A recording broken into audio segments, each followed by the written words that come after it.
What did he just say? What did he just say? No, I think he said his trailer just tipped over. Yeah, we gotta go.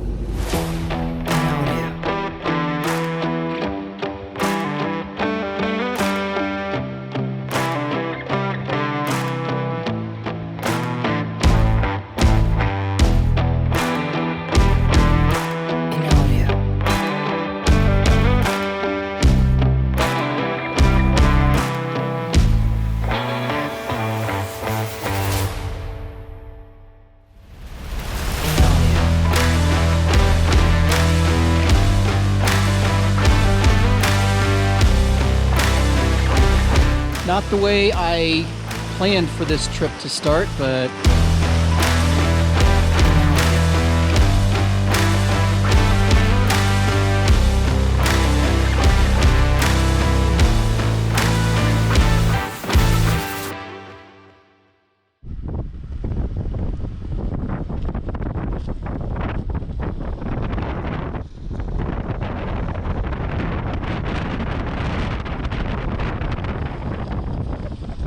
well, what do I say? Expect the unexpected. I am on my way up to camp. I'm about 30 minutes away along a dirt road and come across this. These two trucks are blocking the roadway and they're stuck in the creek here. And there's nobody around. I've yelled, looked around, and there's nobody here. The Jeep is stuck really good. I don't know if I could pull him out. I could probably pull this guy out, but there's no telling where they're at or how long it'll be until they get here. So what to do? The rest of the gang isn't going to be here until tomorrow afternoon. So I either set up camp right here along the road and wait for the guys to come and these people, or I turn around. And I don't want to turn around. I'm trying to convince myself not to try to pass at a different spot right here. Just because there's a sandbar right there and it's really soft and I don't want to get myself stuck and then the three of us are in this same predicament. I also don't know if I should call the sheriff's office or not. I don't know. Stay tuned. Well, now we've really done it. I'm stuck. The guys aren't going to be here probably for another 15, 16 hours. And I'm in the middle of nowhere.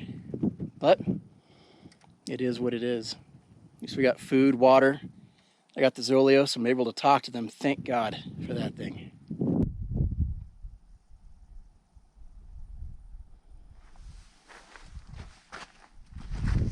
Let's hope my bushycraft skills come in handy, because I don't know if you can tell or not on the film here or on the recording, but the truck is sitting at an angle to where sleeping in it tonight will be next to impossible. I mean, obviously I can stay in it for the night, but getting any sleep is not going to be in the realm of possibility.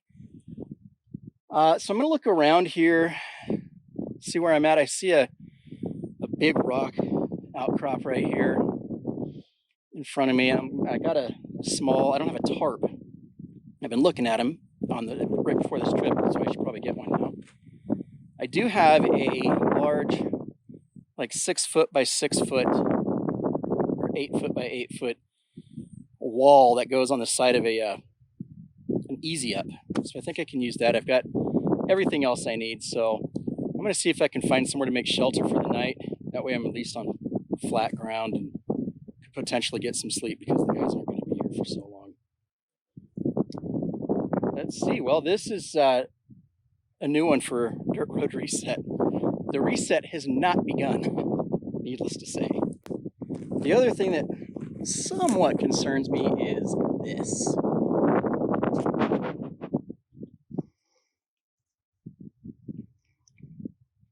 Yeah.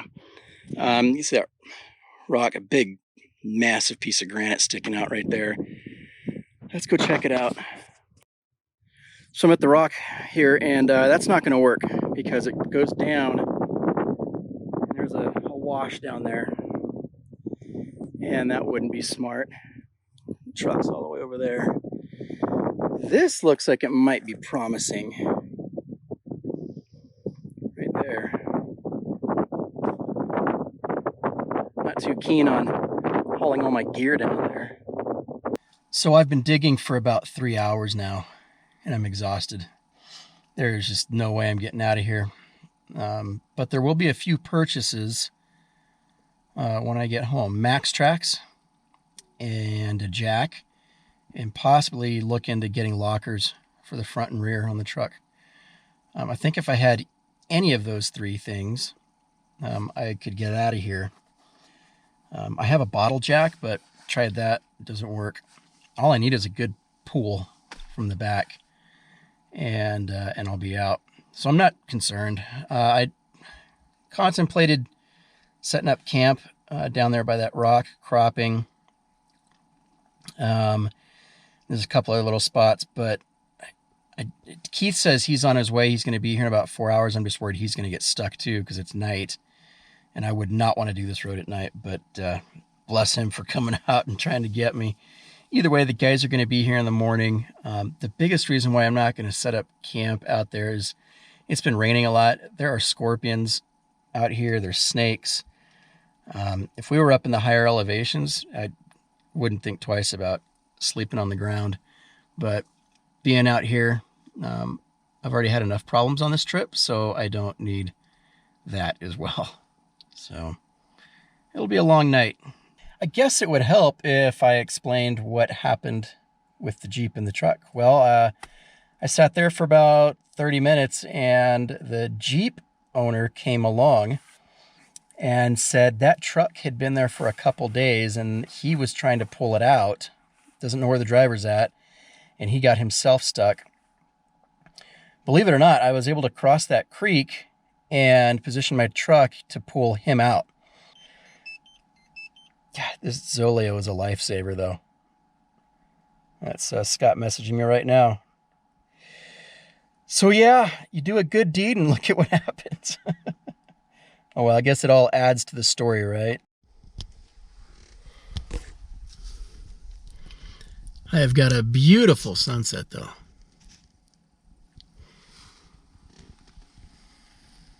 Well, it's been a couple hours since that last clip. Keith should be here any minute, but I'm not too optimistic he's going to show up. I think he's probably going to wind up getting stuck or not wanting to go down some of those passes I went through during the daytime. It was bad, so I can't even imagine doing it at night. No fault of his own. I've seen stranger things, though. I'll let you know if he shows up. I just watched Boondock Saints. I downloaded that on the iPad for the trip, and it was a good movie. I'd never seen it before. Go check it out. I'll let you know if he comes. Well, it's almost 11 o'clock. I just got a message from Keith. He got turned around and went the wrong way on accident. He's about 4 miles behind me, but that's the worst part of the road, so fingers crossed he gets here. If not, at this rate, like I said, I could just try to sleep in the truck. So, and that's probably him right there texting me, so we'll see. I'll be god. There he is. Look at that. I cannot believe it. I can't believe he did that in the dark. Jeez.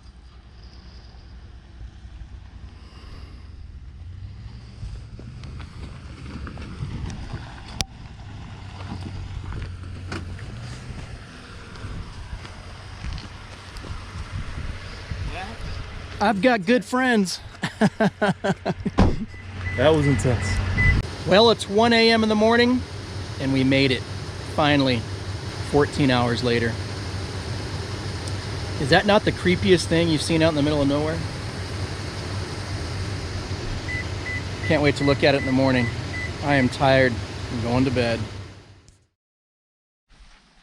It's the trip of never-ending failures.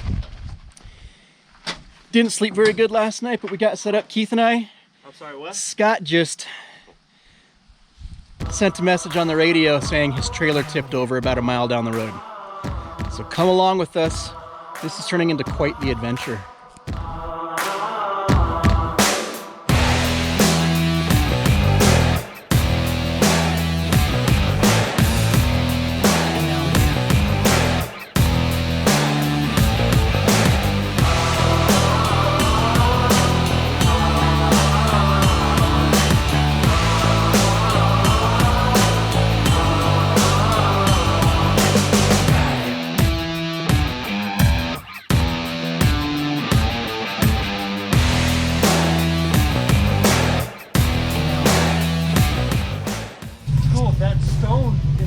So out of respect for Scott, I decided not to film what just transpired up there because the amount of curse words that were happening would have demonetized my channel probably instantly.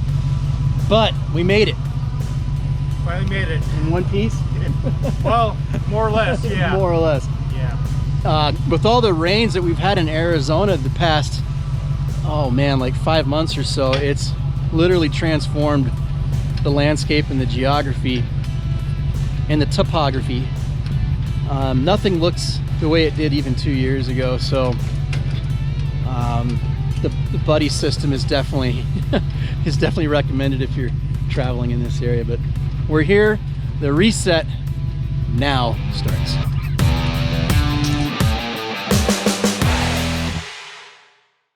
Welcome to the reset. Slept great last night. Didn't do much filming yesterday because we were all recovering from the adventurous night before, for lack of a better term. I am joined here by Alan over by his Jeep. We got Scott right behind me and Keith right here. Felicia and Wayne were supposed to come as well, but that road that you guys just saw us all come down, mainly Scott proved that you need four-wheel drive, you need high clearance, and a little bit of a skill set when it comes to traversing that terrain. None of us expected it to be even half as bad as it was. That road right there definitely proves and goes down in the books as being probably one of the most difficult adventures in terms of getting to the campsite. But like I mentioned earlier, we've received so much rain over the past few months that it's just literally made a lot of roads impassable. But we got here. Felicia and Wayne, I believe Felicia has four-wheel drive, but probably not the clearance to get through here. Wayne, if he had had four-wheel drive, he could definitely have gotten here. He's traveled roads like this before, but not having the four-wheel drive is absolutely essential. I'm going to purposefully, because I know I'll get it in the comments, I get a lot of followers from Arizona, and people ask me where exactly we're at. I'll just get the elephant out of the room. I'm not going to tell you. We're in central Arizona, and all of my maps dating back 100 years, including to present, up until present, show this land that we're on as public land, that being either BLM, state land, or national forest. This area that we're in right now, many years ago, around probably the 1940s or so, was a very active silver mine, and there's a lot of really cool abandoned features around here. Show you, go for a walk a little later and show you those. But right behind us, the main event is the abandoned house or homestead. And the reason I'm going into this long diatribe, I'm not telling you where we're at and everything, is what you'll see is that this place is largely untouched. It's not vandalized, there's no broken glass. It's like walking into a time capsule, and I'd like to keep it that way. I don't believe it's private property. If it is, I apologize in advance for offending anybody. But rest assured, we've all done our part, and we've left this. We're going to be leaving the site much better than it was when we came. But there's really not much to do because people just don't come here. But we are picking up trash and fixing a couple things here and there. So we're going to do some exploring and see what the site has to offer. So this here is an old stagecoach or a wagon trail. I mean, it's still used today, you know, by off-roaders coming down once in a while. We haven't seen anybody on this whole trip, but they come down here and go down that way. And the old, on my 1900's maps, they show the stagecoach station right around that bend there. And there's a raging creek too down here that runs in front of the homestead.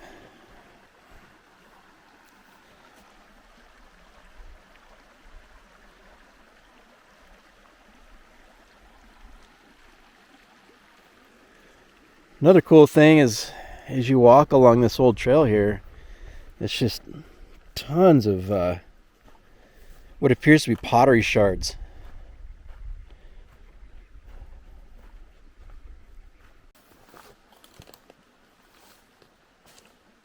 Look at the size of this tree.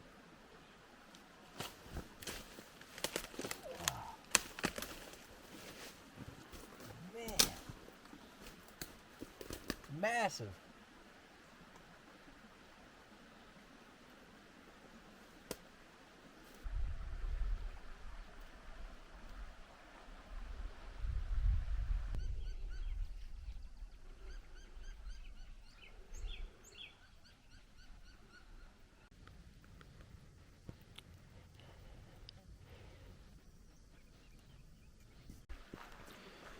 Just an absolutely fascinating area.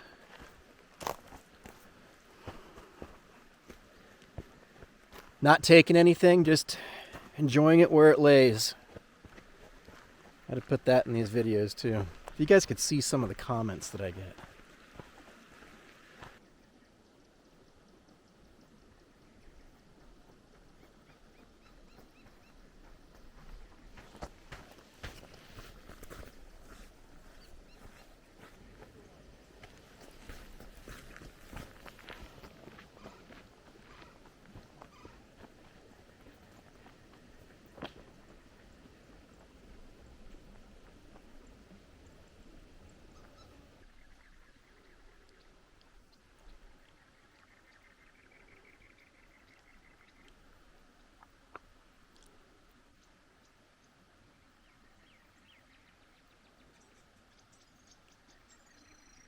Wagyu beef, New York strip.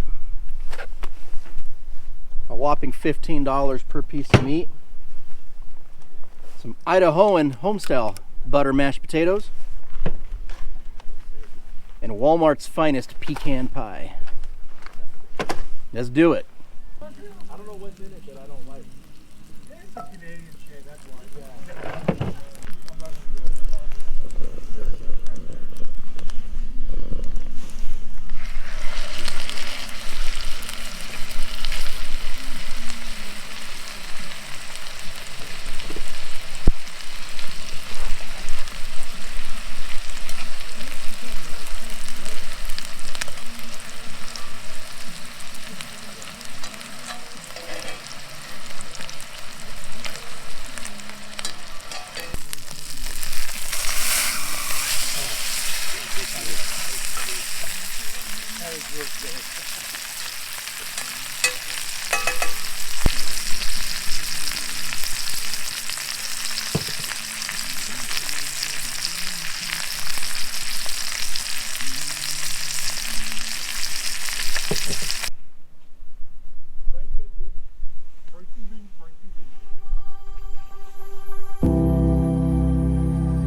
I'll take you guys on a tour of the abandoned house now.